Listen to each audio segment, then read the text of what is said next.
Olá pessoal, no vídeo de hoje nós faremos alguns exercícios sobre o conteúdo de probabilidade visto na última videoaula. Então vamos aos nossos exercícios.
Então, pessoal, vamos ao exercício número 1. Uma urna contém 2 bolas amarelas, 4 bolas azuis e 3 bolas vermelhas. Ao retirarmos uma bola ao acaso, qual é a probabilidade dela ser azul? Então, pensando nesta primeira pergunta, do exercício número 1, eu vou definir A como o conjunto, que contém os elementos, do evento, tá?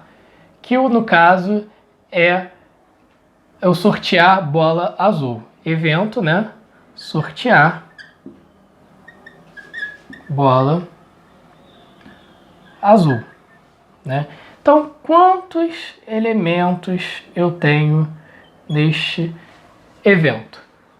Bom, se no problema ele me diz que eu tenho 4 bolas azuis, então o número de elementos que eu tenho é igual a 4. Eu posso sortear qualquer uma das 4 bolas azuis.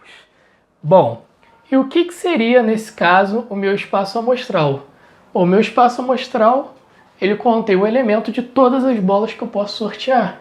Então eu posso sortear uma das 2 bolas amarelas, uma das 4 bolas azuis ou uma das 3 bolas vermelhas, Então, no total, eu tenho 2 mais 4, 6, mais 3, temos 9.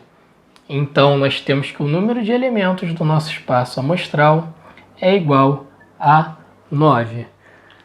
Sendo assim, nós temos que a probabilidade de sortearmos uma bola azul é igual ao número de elementos do meu evento sobre o número de elementos do meu espaço amostral, que é igual a 4 nonos.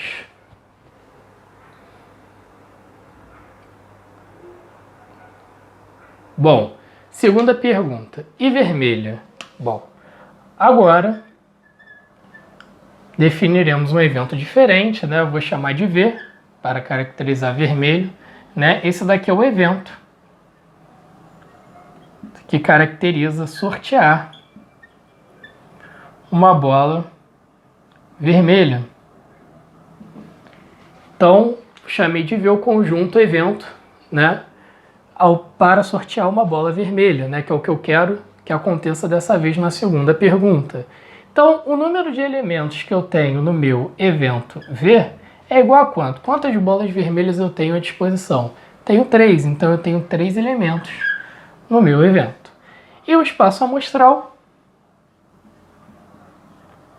contém um número de elementos igual a 9, Se mantém o número de elementos do espaço amostral da primeira pergunta. Por quê? Novamente, eu vou sortear uma bola. De novo, vou sortear uma bola como na primeira pergunta. Então, a probabilidade dessa minha bola ela ser vermelha é igual ao número de elementos do evento dividido pelo número de elementos do espaço amostral. 3 nonos eu posso simplificar, posso dividir em cima e embaixo por 3, então eu tenho 1/3, que é a probabilidade de eu retirar uma bola vermelha ao retirar ao acaso uma das 9 bolas.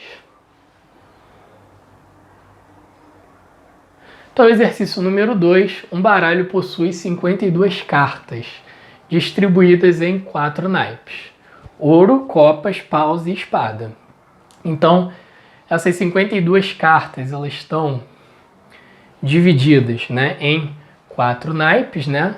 Cada naipe tem uma quantidade certa, né, de cartas, né? Cada naipe terá aí uma quantidade de 13 cartas. Então, cada um dos naipes, né? Ouro tem 13 cartas, copas tem 13 cartas, paus tem 13 cartas e espada também tem 13 cartas. Então, sorteando-se uma carta ao acaso, qual é a probabilidade de ser um rei de paus? Então, das 52 cartas, eu tenho quantos reis de paus, né? Eu vou ter apenas um rei de paus. Então, aqui o número de elementos do meu evento é igual a 1. Das 52 cartas, eu vou ter somente um rei de paus. Bom, qual é o número de elementos do meu espaço amostral? Bom, o meu espaço amostral, se eu vou sortear uma das 52 cartas, né? Eu tenho quantas possibilidades? Eu tenho 52 possibilidades, né? Então, o número de elementos do espaço amostral é igual a 52. Logo, a probabilidade de eu sortear um rei de paus é igual ao número de elementos do evento, que é 1, sobre o número de elementos do espaço amostral, que é 52. Então, logo, a probabilidade é 1/52 avos. Letra B. Né? Qual é a probabilidade de ser uma dama sorteando-se uma carta ao acaso? Então, bom, nós temos 4 naipes. Cada naipe tem uma dama. Então, no total, nós temos 4 damas. Então, o número de elementos do meu evento, que eu vou chamar de B dessa vez, é igual a 4. Chamo de B para diferenciar do exemplo da letra A. Então, o número de elementos do meu evento é 4, né? Eu tenho 4 damas a serem sorteadas. E o número de elementos do meu espaço amostral continua sendo 52, porque eu quero sortear uma dama das 52 cartas. Logo, a probabilidade de eu sortear uma dama é 4/52 avos, ou, dividindo em cima e embaixo por 4, teremos 1/13 avos. Letra C. Se é uma figura, dama, valete, reis, rei ou ás. Então, na letra C, eu quero sortear uma dessas 4 figuras. Sendo que eu tenho 1, 2, 3, 4 naipes. E tenho para cada naipe, né, 4 figuras. Então, eu tenho 4 mais 4, 8, mais 4, 12, mais 4, 16. Então, vou chamar meu evento de C. O número de elementos do meu evento é igual a 16. Então, se eu quiser sortear uma dessas 4 figuras, né, eu posso sortear uma delas de ouro, ou de copas, ou de paus, ou de espada. Cada uma delas, né, cada um naipe, né, possui 4 figuras. Então, nós temos no total 16 figuras. E o meu espaço amostral continua sendo 52, porque eu quero sortear uma dessas figuras das 52 cartas. Logo, nós temos que a probabilidade de sortear uma figura é igual a 16/52 avos. Ou, dividindo em cima e embaixo por 4, simplificando a fração, temos 4/13 avos.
Então, pessoal, número 3. Escolhido um entre todos os anagramas da palavra flecha, qual é a probabilidade dele começar com uma consoante? Então, eu quero saber a probabilidade do meu evento, que eu vou chamar de A. Isso tem que ser o número de elementos de A dividido pelo número de elementos do espaço amostral. Então, primeiramente, vamos calcular o número de elementos do espaço amostral. O que são o número de elementos? O que é o número de elementos do espaço amostral? Escolhido um entre todos os anagramas da palavra flecha. Então, eu quero saber quantas são as possibilidades de anagramas que eu posso obter com a palavra, com as letras, né, da palavra flecha. Então, eu tenho 6 letras, né? Como eu faço esse cálculo? Utilizando o princípio multiplicativo. Então, eu tenho que achar uma primeira letra e depois uma segunda, depois uma terceira, quarta, quinta, sexta letra. Então, eu tenho que organizar 6 letras, né, em lugares diferentes para encontrar os anagramas da palavra flecha. Sendo que, para a primeira letra, eu tenho quantas possibilidades? Eu tenho 6 possibilidades, eu tenho 6 letras. Mas se eu coloco uma letra aqui, para a segunda letra eu tenho 5. Se eu coloco uma aqui, para a terceira letra eu tenho 4. Para a quarta letra eu tenho 3 possibilidades. Para a quinta, 2 possibilidades. Para a sexta, 1 possibilidade. Então, assim, né, com o princípio multiplicativo, eu consigo encontrar um número de elementos no meu espaço amostral, fazendo, né, o cálculo com o princípio multiplicativo.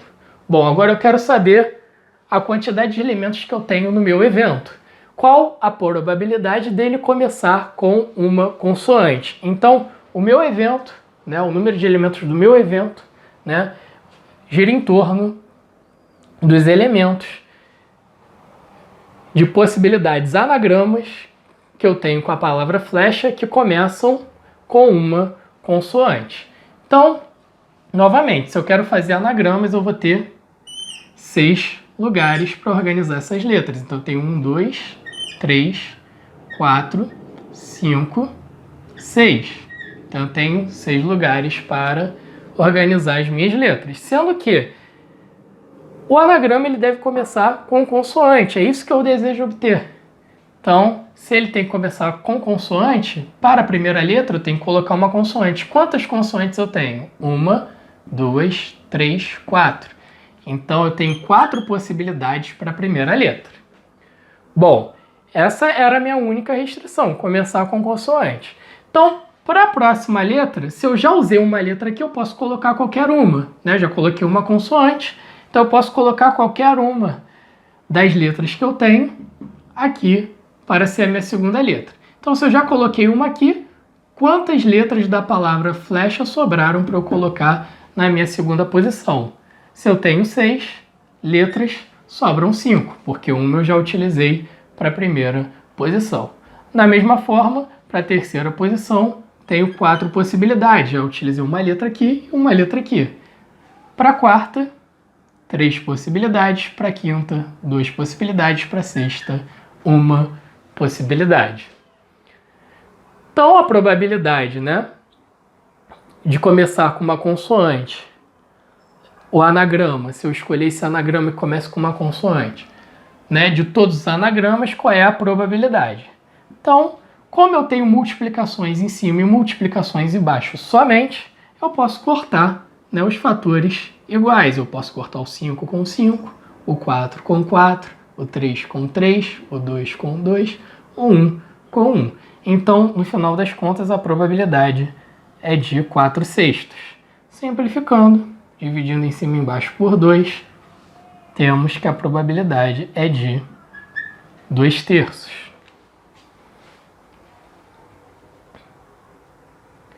Exercício número 4. Com os algarismos 2, 3, 6, 7 e 8, formam-se números de 4 dígitos distintos. Escolhido um desses números ao acaso, qual é a probabilidade dele ser par? Então, eu quero formar 4 dígitos, né? Então, eu sempre vou ter números, né, utilizando esses algarismos, com 4 dígitos. Então, para a letra A, eu quero calcular a probabilidade dele ser par. Então, eu vou ter aqui o número de elementos do meu evento e embaixo o número de elementos no meu espaço amostral. Então, novamente, nós vamos utilizar o princípio multiplicativo para solucionar este item da letra A, né, do exercício número 4. Então, bom, primeiro vamos olhar para o nosso espaço amostral. Bom, eu quero saber o número de elementos que tem o espaço amostral nessa situação. Eu quero formar números com 4 dígitos. Então, eu tenho que ter 4 espaços para realizar o princípio multiplicativo. Então, eu tenho que obter números de 4 dígitos, sendo que 4 dígitos distintos desses 1, 2, 3, 4, 5 dígitos. Então, para o primeiro dígito, né, para eu saber todas as possibilidades, eu tenho 5 possibilidades de dígito. Para o segundo, se eu já utilizei um dígito aqui, não pode ser o mesmo, eu tenho 4 possibilidades. Para o terceiro, 3. Para o último e quarto, 2. Então, assim nós descobrimos todos os números de 4 dígitos distintos que nós podemos formar utilizando esses algarismos. Então, aqui nós temos todas as possibilidades, né? Isso é o número, né, de elementos do espaço amostral. Bom, em cima, nós vamos formar também números com 4 dígitos. Porém, na letra A, né, eu tenho o meu evento definido. Eu quero que ele seja um número par. Então, se eu quero que ele seja um número par, a terminação desse número de 4 dígitos distintos tem que ser o quê? Um número par. Então, dentre os dígitos que eu tenho aqui, eu tenho 2, tenho 6 e tenho 8. Então, para o meu último dígito, eu tenho 3 possibilidades. Pode ser o 2, o 6 ou o 8. Bom, se dos 5 dígitos eu já escolhi um para ser o último, que é o número par, quantos eu posso utilizar, né, para ser o meu primeiro dígito? Então, dos 5, eu posso utilizar 4. Então, se eu já utilizei um no começo e um no final, dos 5 sobram 3. Depois, né, eu tenho 2 possibilidades. Assim, nós temos, né, a quantidade de números com 4 dígitos distintos, que é par. Então, assim eu calculo a probabilidade de sortear um número par, né, de 4 dígitos distintos, formados por esses algarismos apresentados no exercício número 4. Então, da mesma forma que nós fizemos no exercício 3, podemos fazer no exercício 4, letra A. Então, eu vou cortar o 4 com 4, o 3 com 3 e o 2 com 2. No final, nós temos 3 quintos. E essa é a probabilidade de se obter um número de 4 dígitos distintos par, né, formado por esses algarismos. Na letra B, né, novamente, nós temos a definição de probabilidade, só que dessa vez definiremos o evento, conjunto evento, né, pela letra B maiúsculo. Então nós temos que a probabilidade, né, de eu escolher, né, um número ímpar, né, escolhendo um dos números, né, ao acaso, é n de b, né, um número de elementos, e o número de elementos do espaço amostral continua sendo n e. Então, né, o número de elementos do espaço amostral não se modifica da letra A para a letra B. Então, podemos realizar o mesmo procedimento, fazer 5 vezes 4 vezes 3 vezes 2. Então, temos aqui, né, o cálculo do número de elementos do espaço amostral.